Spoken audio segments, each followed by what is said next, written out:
Napakasagrado nating boto.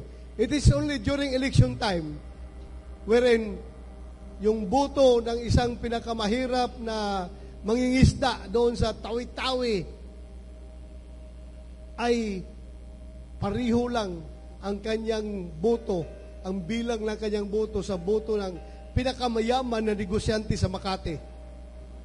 Yan lang tayo magkapantay-pantay ng Estado during elections.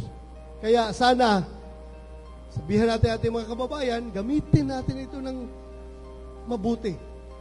Huwag tayong magpapadala sa kung ano-ano mga promiso ng mga politiko na yan. Gamitin natin ng gusto. Kung kayo'y inoopera ng AX, ng AKAP, o ano bang ino-offer, tanggapin ninyo dahil pera ninyo yan. Pera ng gobyerno yan. Tanggapin ninyo.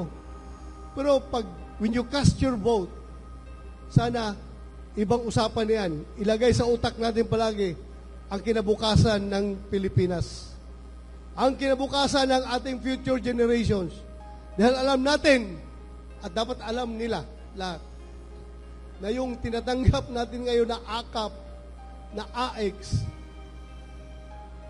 ang magbabayad yan, yung ating mga apo. Napakalaki ng utang natin ngayon. Trillions ang utang natin. Kaya hindi yan mababayaran in our lifetime. Mababayaran yan ng future generations. Kawawa ang ating mga apo, sila ang magbayad sa utang na ginagawa natin ngayon. Kaya itong budget napakahalaga. I must tell you kung ano nangyari sa budget. Dahil membro ako ng BICAM